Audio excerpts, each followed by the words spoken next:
Hi, everybody. We're letting everybody in. I see Donna and Annette and Buddy and Adeline and Fran and Joanne and Gabby and Robin and Liza. Wonderful. Petra, I see you as well. Coy, what a pretty name, Coy. Roshana, beautiful name. All right, I'm very excited to have you guys here. I've got these wonderful ladies with me today. So I've got Gail Bannister-Munn, I've got Doris Thews, I've got Keli Roberts, and we've got wonderful Carter Anderson. He is our registration manager and new to SCW, and he's helping us run the webinar this evening. I'm really excited about this webinar. You guys, it's kind of crazy. We've got like 200 people registered. We will have about 50, 60 people show up by the time the 5 minutes rolls around and everybody gets on.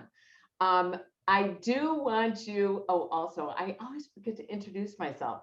I'm Sara Kooperman, who cares? Okay, I'm the CEO of SCW. If you could, you all know what I'm going to say, move your mouse, go to the bottom of your screen. You're going to see the green share screen button, go to the left, or maybe the left is this way, whatever. Go to the chat box, click on the chat box, type in where you are from, which would be just great. Tell us where you are from. Hello from Wilmette, Illinois. That's where I'm from. Type your name in and just say, oh, I've got someone from California. Rocky's always here. Love it, Rocky. Orlando, Pennsylvania, Highland Park, Illinois, Menlo Park, California. That's a beautiful place. Maryland, North Carolina, more Florida, more Texas, Traverse City, Michigan, Allentown, Pennsylvania. I love you too. I love you too, Rocky. All right. We got a lot of Arizona. Love this. Virginia. Got a lot of people from all over. I really like this topic. I love this topic about flexibility, stretching for strength. I think you guys all know I'm a yoga instructor. I teach a yoga class Monday and Friday on Zoom with The Talent Hack. I do it for free. So if anybody wants to go to a 45-minute active aging yoga class, also works for deconditioned, very smooth. It's free, 9:45 in the morning Central Time. And donations, I give all the money to a YMCA-based supported housing organization for 160 men that have housing. So I'm very happy about that. It's my local YMCA in Evanston, Illinois. So I love it. Nobody cares. Again, so we're going to talk about stretching. I love stretching because I love yoga. I know what it's done to my body. I think stretching is an integral part of any exercise regime, yet there's immense inconsistency and uncertainty surrounding the practice. You guys, these lovely ladies are going to clarify some of the art and the science of flexibility training, because we want to safely and quickly develop maximal strength gains. And we didn't even put this in the description, but we were chatting about this, preventing injury. And also, I'm going to start with you, Doris, right away, because before we turn the camera on, Doris was chatting about the psychological benefits of stretching. And I think we're going to have to explore it, because as we open up, and as Keli knows, we open up and then we also shut down. Suddenly you have to wear your mask again. It's very stressful going in and out of these different regulations and recommendations. So Doris, what is your advice or recommendation regarding stretching and the psychological benefits? Oh, you're muted. I follow their directions. Hey, one of the main things we're seeing in uptake is stretching and yoga classes. With the pandemic, you have a lot of people who are not used to sitting in their ergonomically designed offices. Now they're sitting at kitchen tables. They have kids, they have cats, they're stressed out. And then all of a sudden, yoga through the roof, stretching through the roof. And I don't know anyone who ever leaves a stretching or a yoga class and goes, that was a waste of time. Most people always leave. And Sara said I could say this, but I just did a stretch class with my husband the other day, and I'm like, God, this is so good. It's like having sex. We need to do it more often. Like, nobody ever leaves a stretch or a yoga class thinking, man, I should have done something else. Everyone always feels really good. But what I want to point on, and this was another webinar that I did with Sara, and we had another Kimberly Spleen, and we talked about deregulation. And right now, there's so many changes. The world is moving so fast, but it's so freaking slow, and it's driving us crazy. And we need to have to be able to deregulate our stress. We know that stretching calms us down. And we need to teach people through stretching and through yoga, which I'm at RYT 200. I've been teaching over 200 hours for over 20 years. I have hipster yoga. And what I've learned from pandemic, it's more mental now than it is people going for the physical benefits. And so what we need to teach people is to breathe and to relax and to deregulate. Sleep is a problem nowadays. People have anxiety. There's so many hit classes. There's so many hit. We beat the crap out of people and we send them home, and we can't understand why they can't sleep. So it's really important that we teach people how to deregulate. So when they get that call from the principal that their kid's in the office, or poor Kelly, you have to wear a mask again because LA has high COVID rates. We need to teach people how to breathe and to stress and deregulate. So I really believe, stretching and yoga has always been important, but COVID has brought the mental aspects to the forefront. And I personally am meditating every day on my mat like I never did before. Oh, that's wonderful. I'm very impressed. Because Doris, I always think of you as this really high energy, fit. She's going to dive in and chew it up no matter what she does. And I think a lot of us as fitness professionals have that same type of personality. And it is more important now than ever for us to gain this focus. Gail, what do you think the benefits of stretching are? I'm coming from a different background. I'm coming from the athletic background of NFL and NBA. So when I got into it in 2006, it was just a yoga class like we normally did for the players before or after a game. And then it got into, we need to go further into this because we're seeing the benefit of the athleticism of them recovering quicker, less injuries on the courts, less injury in the field. Surgeries were quicker recovery, less injuries on the fields as well. So we got more into fascia. We got more into the stretching and the abilities of that. So when we get the NFL players coming in as rookies, the first thing we do is an assessment of their flexibility to see. So I'm going to it's the National Football League. Yes. Gail works with these professional athletes. I'm assuming everybody knew that. So I worked for the NFL, the National Football League, and the NBA, the National Basketball League. And the Olympics in 2016, my nephew ran in the Olympics. So I also volunteered my time to be in Oregon in the track event. So we're seeing all the benefits from there. But many, many years ago, NFL and NBA never believed in flexibility because they were old school coaches. They were like, oh, just go out there and you see two fingers, you get back on the court. Now it's more of a mental thing in the sense of I'm stretching them before games, after games, halftime, whenever we can possibly get our hands on them. And especially preventing surgeries. Like if we have a hamstring strain, we're already working on it before it actually gets worse than it normally is. High ankle sprains are a big one too. So we're actually seeing them. So the assessment for an athlete coming into the NFL or the NBA, we get the borderline there, and then from there we move on. So any other injuries we get, Doris loves this, we have a baseline of where they started, where we have to get them back from. So the benefits are tremendous. I don't think any NFL team now does not have a flexibility person on staff anymore. They are highly trained. Yeah, I totally hear you. This is, my son plays collegiate hockey, ice hockey. Yeah. And he is an avid stretcher, foam roller. I mean, Yep. he's really working it. Are there any statistics, and I don't know this, are there any statistics documenting that there's fewer injuries the more people stretch? Yes. I just can't get my hands on it. So if you look at teams, like which team has less injuries during the whole season, guarantee you that's the team that has the more hands-on flexibility people, more yoga people on staff. If you look at the Jets, I can speak about the Jets because that's where I'm sent out of. We have less injuries than any NFL team. Really? we have the less injuries, and it's documented. You just got to get somebody to show you the stats on that.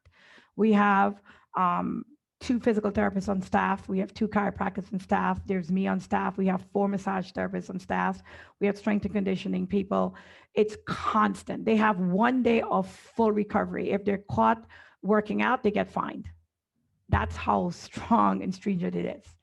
It's actually cool. If they're out there even running on the turf, they're like $4,000 fine. They fine them because they want them to recover. That's fascinating. And it's really fascinating. That's it. And it's also wonderful because I don't know how you guys feel. If I miss 1 day from teaching, if I don't quote unquote push through, I have this horrible guilt. I thought it was just because I was Jewish. I think it's because I'm just kind of AAA battery. I'm like, barreling through stuff. But it's very encouraging. So Keli, before we turn the camera on, we were chatting about when do we stretch? Well, I think people get this wrong a lot, especially consumers, not so much trainers, because it's common knowledge that you don't want to do passive static stretching before you start to, as a warm-up. It's a very ineffective and inefficient warm-up. But you do see that a lot, out in the parks, people standing before they go for a run, they're doing a quad stretch, or they're doing some kind of static stretch. And that's not a good strategy. You want to employ some dynamic movement strategies that move you through and improve your mobility and keep the body up through dynamic movement, through full ranges of motion. And then keep the static stretching for the end. And so that's what I do with my clients. I have a warm-up routine that I do with them.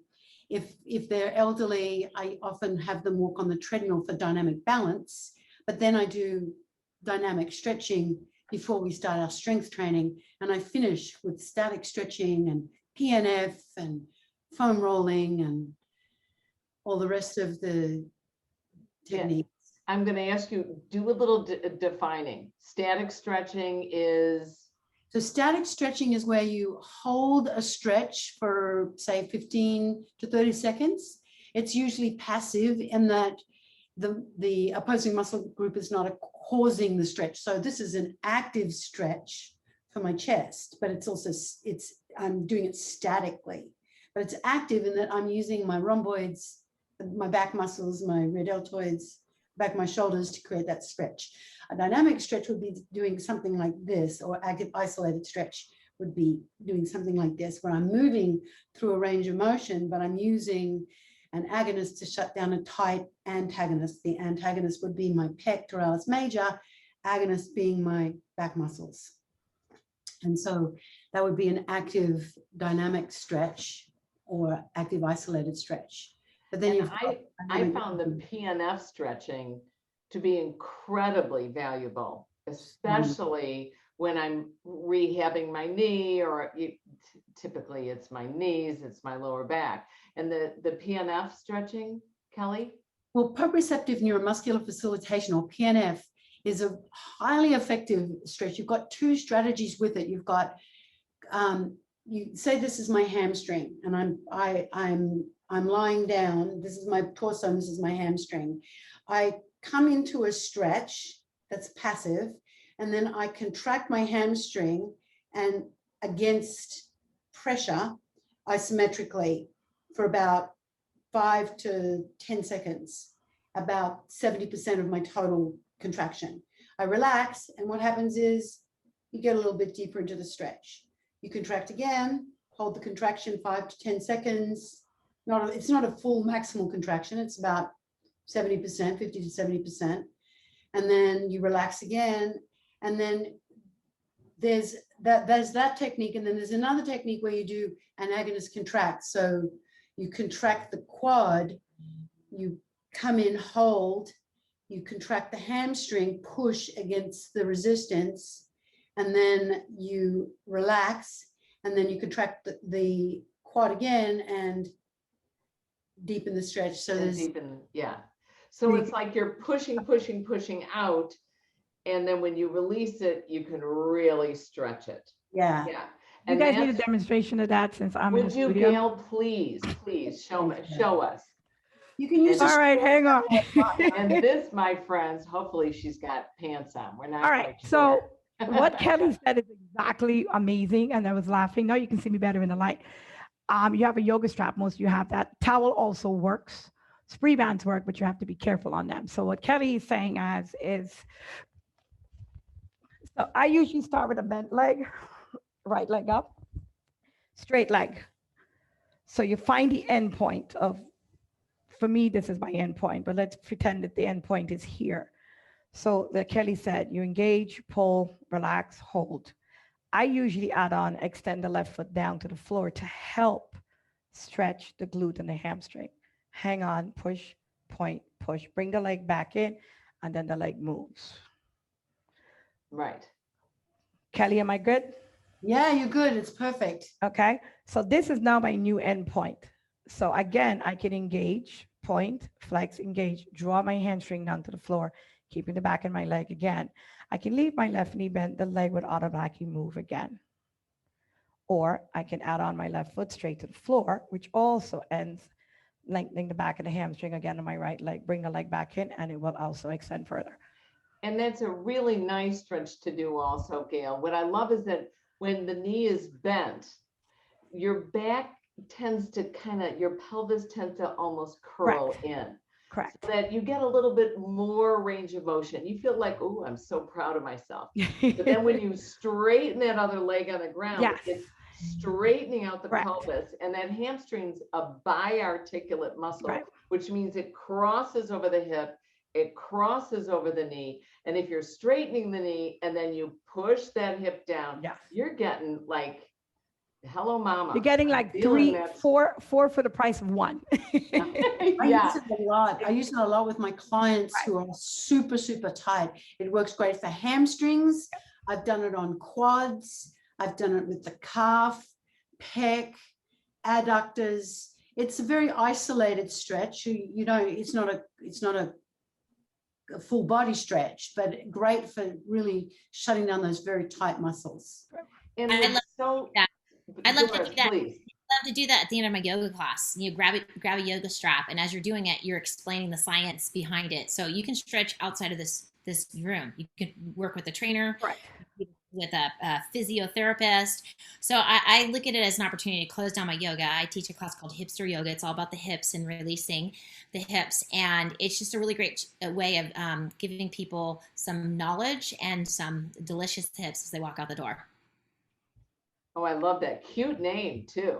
I just wrote that down. Hipster yoga. And, you know, everybody needs to remember that stretching is also part of a workout. People think that stretching is so easy to do, not realizing you are going to have some issues of uncomfortableness a little bit to get to that point of opening up. People are like, oh, it hurts, and they pull out, but it's okay to feel uncomfortable, but not pain. So people need to understand the border between uncomfortable and pain. Pain is different from uncomfortable, you know? So if you're not used to stretching and they feel this uncomfortableness, they always go, oh my God, and they pull out of it, not realizing that we need to lengthen those muscles to get the blood flow in that area. So you need to tell your client, is it pain or is it uncomfortable? Okay, breathe. Back to Doris's point, breathe, inhale, exhale, and the muscle will open up and lengthen, you know, so.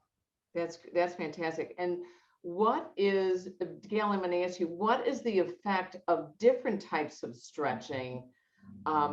Like, when do you recommend using the dynamic, the static, and the PNF? Oh, that's a complicated question for me. It is. Because I do Thai massage. Kelly's going, oh yeah. Thai massage, I'm now certified in MAT. I don't know if anybody ever heard of MAT. Kelly, you've heard of MAT, Doris, you've heard of MAT, right? And FST, fascial stretch therapy. So everybody's body is different. So I always call it like a China buffet of work. So if I'm working on Sara and Sara's telling me she has tight hamstrings, I would also morph it towards whatever Sara's needs are, not trying to stay in the box. I call it the Burger King thing. Not every movement is right for everybody. You have to figure it out with your client very quickly, back to assessment of what your client needs. You know, so if I'm dealing with a football player, I have to know every position on that field. When dealing with a basketball player, I have to know what they're playing. Oh, your point guard, your center, what do? You've got to download their positions to understand where you're going to be best suited to help them and make them better at that. You know, so if you're playing with football people, and that's one of the hardest challenges I think I learned the first few years of getting into football. I used to go to my husband because he played football. Okay, what's a safety? What's a receiver? What's a quarterback? And he'd look at me and go, are you serious? So you have to figure what a receiver is, a safety is, a tight end, and a running back, a fullback, you know, safety, D-line, O-line, or D-line. So you have to know what these guys are. So if you put them into animals, which is what I do, D-line or O-lines are my rhinoceros, my elephants. My receivers, my tight ends are my jaguars. They're fast. So you gear your flexibility towards that. Your tight ends now are your big animals, but they're also fast as well. But you have, I would say, everybody's body's different. So you have to be able to assess it and understand to move and pivot towards that client needs are. Yeah. Don't stay in the box.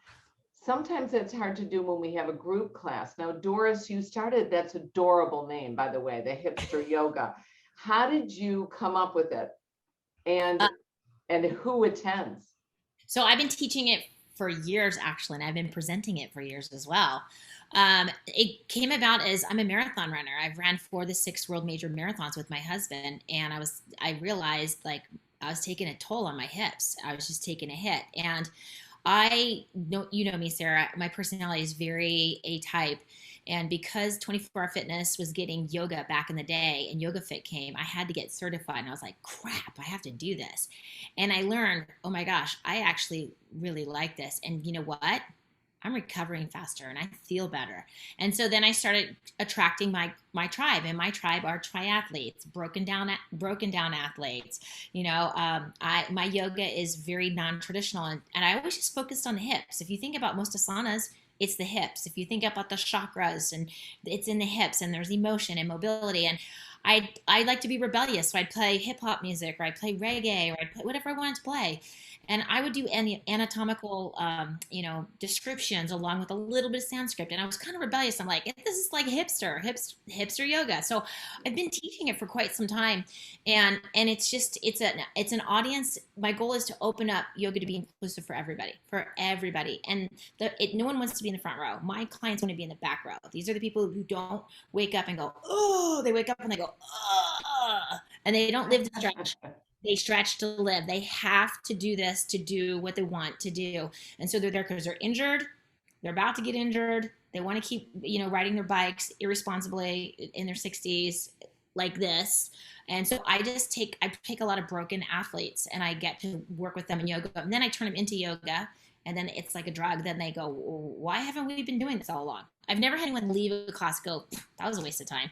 People go, we should do more of that. But one thing I want to point out is I love everything she's saying.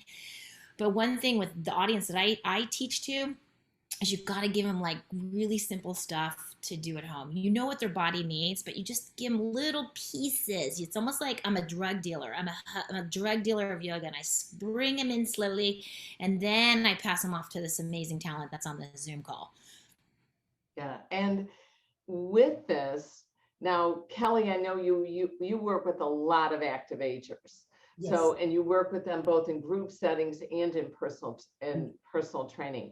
Are there, I mean, I know it sounds kind of ridiculous because we kind of know what areas we have to focus on, but what have you discovered that people are really enjoying with the flexibility? Like, are there, I mean, Doris is talking about the hips.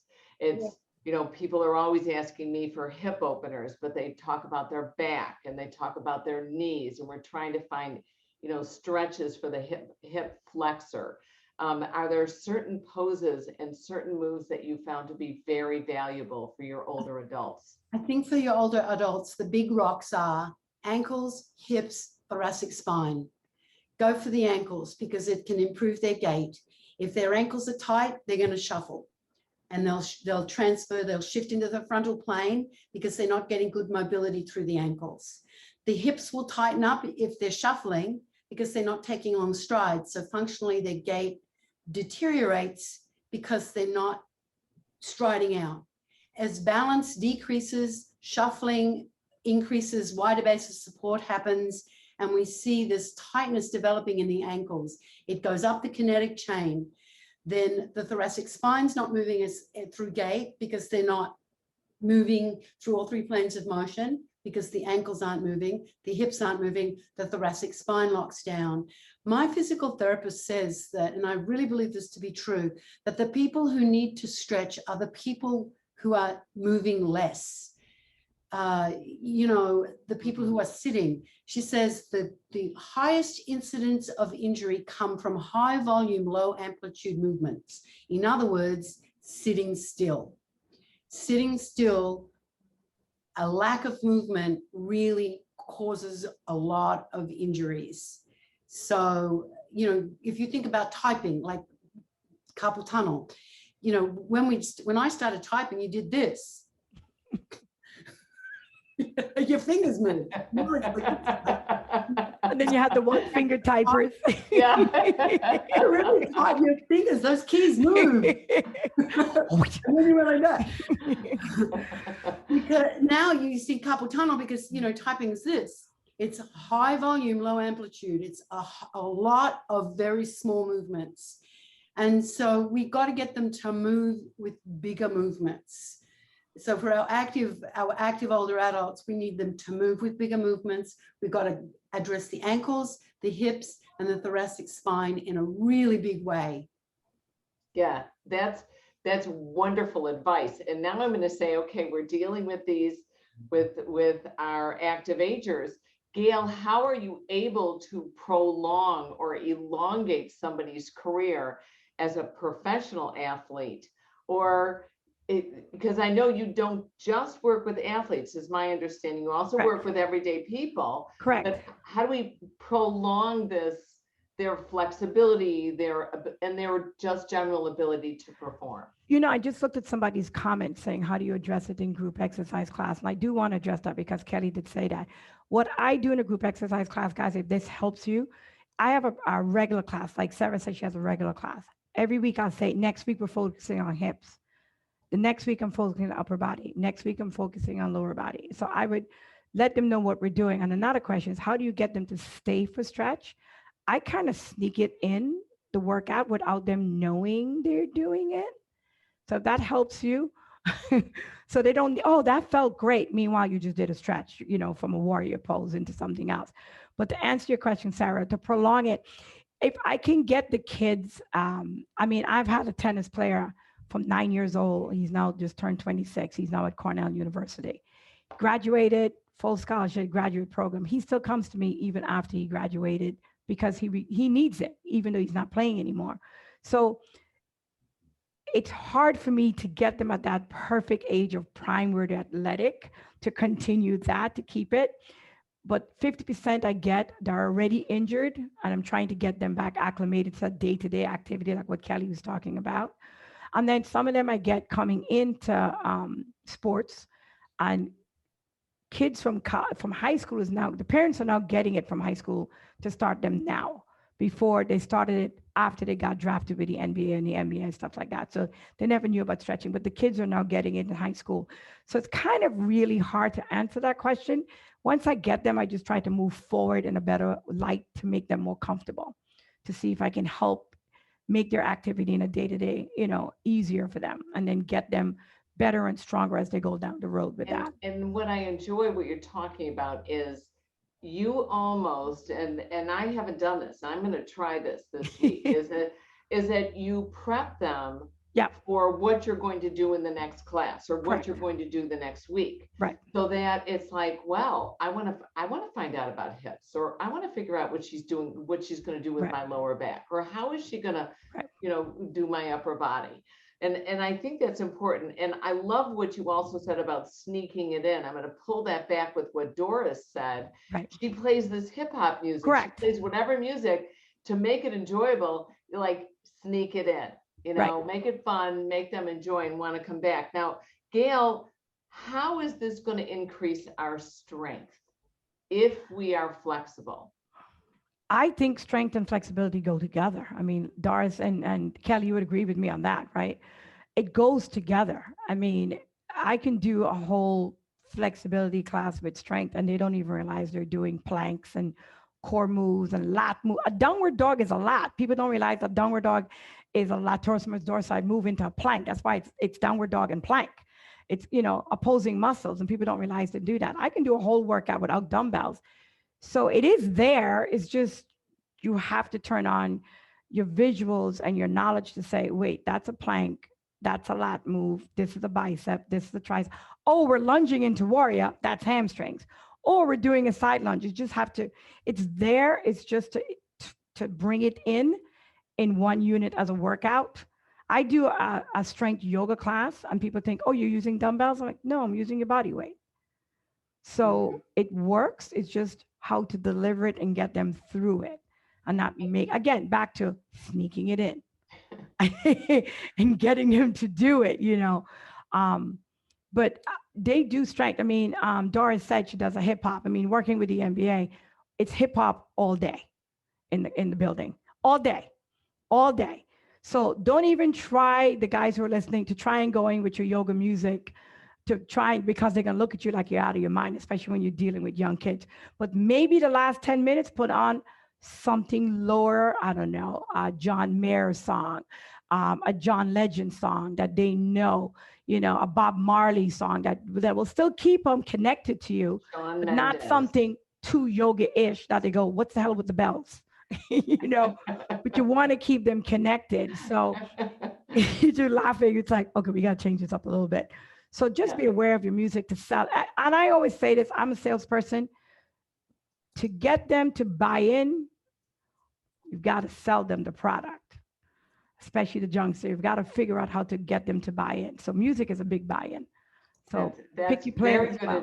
Very good advice. Keli, we have a great question here. Brenda asked, I love what you said, Keli. I also teach seniors. This exact same thing. Any tips on working their ankle for mobility, or any tricks that you use to mobilize these important areas? Now, I know you're not going to stand up. We may have Gail be our model here. There we go. Keli, do I need to get a chair for you? Right.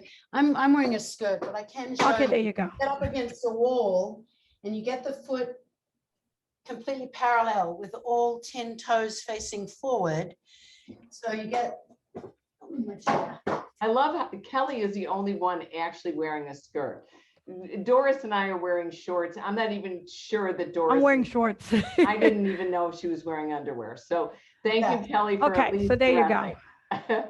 But look at that. Do you see how Keli's doing? That's fantastic, Keli. So you get the foot into dorsiflexion, and then you drive back and forth.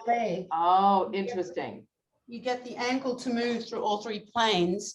So you want it to, it's good to get dorsiflexion, but you need the other planes of motion in there. So you got to get the foot to dive into pronation and supination to get the ankle to really move. Yeah, that's terrific. Keli, do you use balls? Yeah. I use balls to start sometimes when I do footwork. Yeah, balls are good. I actually have a slant ankle board, one of those slant boards for the ankles.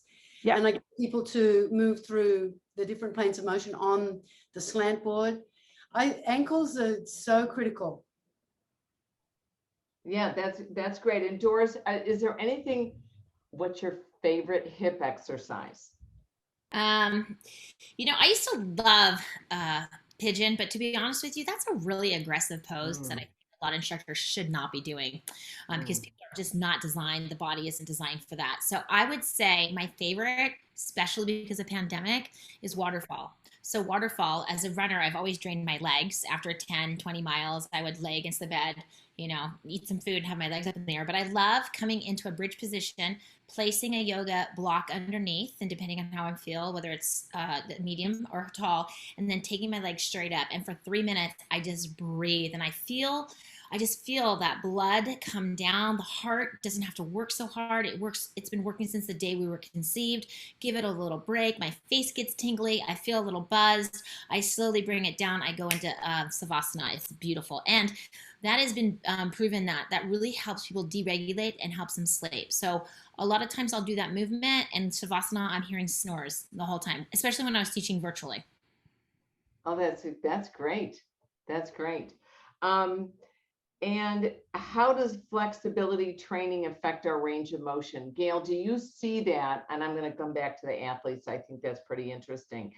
Do you see the flexibility training affecting their range of motion, which of course will then in turn Absolutely. affect Speed, athletic agility. Yeah, speed, agility, burst right off the starting lines. Speed, agility, functionality, balance. It's all one ball of, all comes together at one, especially speed and agility. It's like Kelly said and Dara said, ankles are huge. You know, if you're coming off, I'm going to get in this position on bare feet. You're coming off the line, you're a receiver, you're here, you better have flexible ankles to push off. That's why when it comes to toes and they get cramped up toes, we call it gout in their toes or turf feet. They can't get off because the toes can't bend anymore. I don't know if you guys can see that. So my toes are flexed, so their feet are here. So it doesn't allow them to exhale off of that starting line, especially with a runner. Kelly talked about hip flexors. They got to explode out. So flexibility comes in a lot for those movements. Hope that helps everybody. And we have a great question here. How about hips for active agers in a chair class? Now, I can't believe I'm going to do this. My dog is here. I'm going to have to move. What was the question? Over. Chair hips, and I'm wearing my little skirt. It is the skirt, but you're going to have to sit down. This is, you just sit here in your active aging chair yoga. I teach chair yoga, and you do a cat, and you do a cow, and just a cat and a cow. So it's really a modified pigeon, but you add movement to it. A lot of times with my active agers, I can't hold a stretch statically.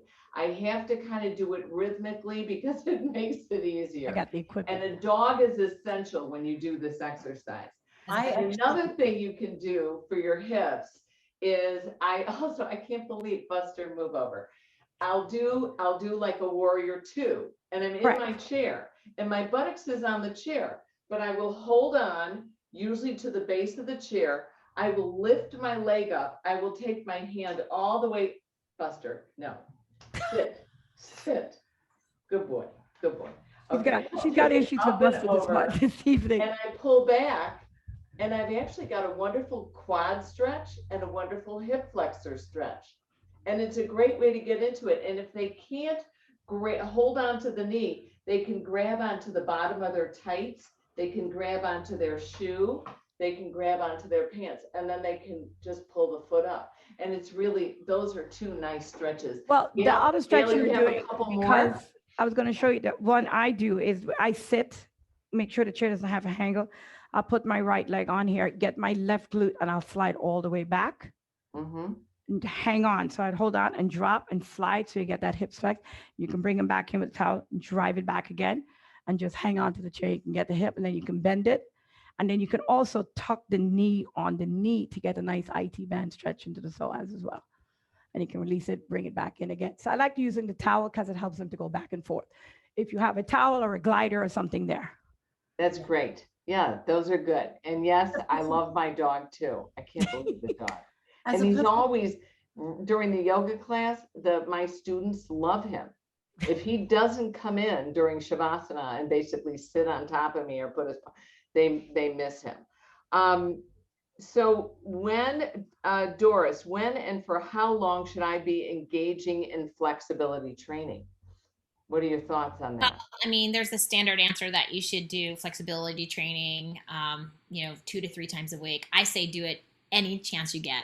So if you're in the grocery store, like do a little lateral flexion, even with indoor cycling with Schwinn, our recoveries, we're constantly stretching, even though our legs are pedaling. Just try to get it in as much as you can. But obviously it's based on what are your goals? Are you an athlete? What are you working towards? But generally 3 times a week would be the minimum, but you always want to do a proper warm up and a proper cool down. And I think the best thing to do is, I think people are intimidated by stretching and they think it's not sexy. And I think it's our jobs to trick them. I mean, bring them into the environment and feel the benefits. And then I think we can turn them onto it where we won't have to remind them. They'll be in our classes and they will be speaking the truth of stretching. And Keli, before we turn the camera on again, we were chatting and I was wondering, when do we stretch? I mean, you know, I want to stretch Monday and Friday, and how do I feel in between? Because those are my 2 yoga classes. But is it like strength training? Then you got to guzzle that protein shake within the first 30 minutes, or you're not going to get the benefits of the muscle, you know, of the hypertrophying of the musculature. So is there timing involved with our flexibility? It depends on what type of stretching you're doing. If you're going to be doing static stretching, it's not ideal for warming up. So you don't want to do strength training after static stretching. Studies have shown that it depotentiates, slows down nerve impulses and potentially makes you weaker. So, but dynamic stretching, you know, I do a lot of stretching with my clients. I really do. I start them with dynamic stretching. I stretch in my classes. I do a format where I do a dynamic stretch to warm up. Then I do a strength set, a dynamic stretch set, a strength set, a dynamic stretch set, another strength set, and then I finish with core and then static stretching. So I really do a lot of stretching with my clients and in my classes. And I've got one client who I spend half the session in an hour, 30 minutes of it is spent stretching. I do a 10-minute dynamic stretch warm up and a 20-minute yoga-based static stretch at the end. That's great. That's yeah. Wonderful. We're getting close to an end. I'm not ready to end yet. But I did want to share this with you guys. I'm very excited. Keli is our SCW faculty member. She works with our personal training certification, and she also does our active aging certification. So we're really excited about that. We have Gail and Doris and Keli that are all going to be at our upcoming conventions. So I'm kind of excited about this, and I'm going to show this video to you right now. Wake up to the world you've been missing. Time to jump out of bed in the morning. No day, no life, no we're living. Can you feel it in the air that you're breathing? Time to show 'em what you're made of. Let's get back on track. Are you ready for a come on? Welcome back. Welcome back. Welcome back. Are you ready now? You're lifting off the ground. Welcome back. No coming down. Can you feel it all around?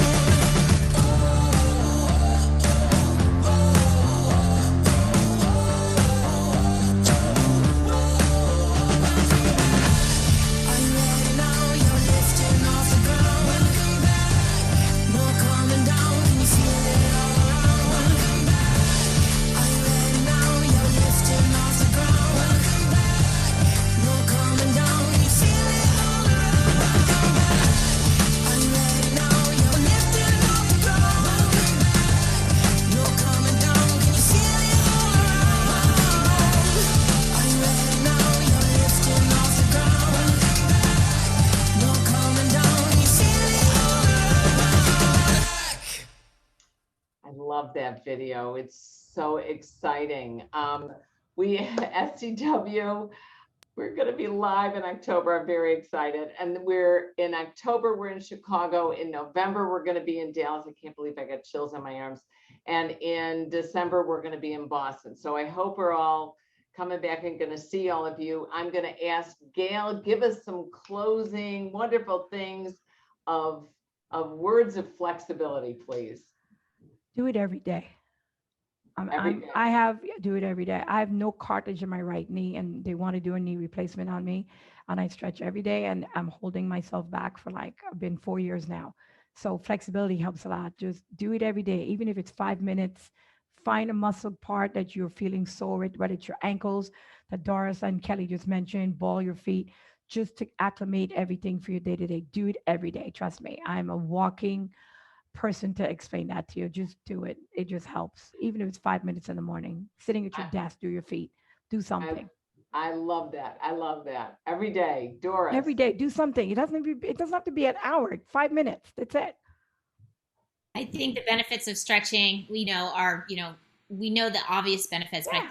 psychological component that is becoming a reality with the world changing, and it is our job to make it inviting, inclusive, and fun, and not intimidating.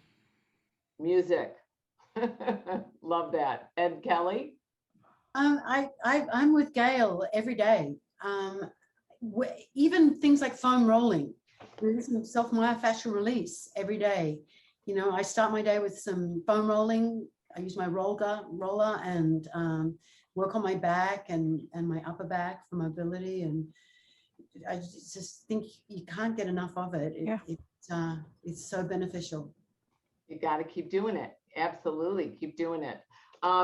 We got a great question from somebody. They said, Sara, are we going to have a virtual option because somebody's in Canada and they're not going to be going over the border? Yes, we're going to be recording 5 sessions throughout Mania. So we'll have 80 recordings you can watch from all our top rooms, including our mind body room, functional training room, bar room, active aging room, and our personal training room. And then tell them to scrunch their feet up in their shoes like they're picking up a Kleenex off the floor. Robin, good idea for strengthening your toes, because your toes do help us balance and increase our mobility. I got to thank you all. Carter, I thank you so much for helping to run this webinar. This was great. Thank you for joining me tonight. We had 200 register. We had 67 show up, yay. And it's crazy how many watch recordings. So we're going to keep bringing these to you. I'll see you guys next week. Take care.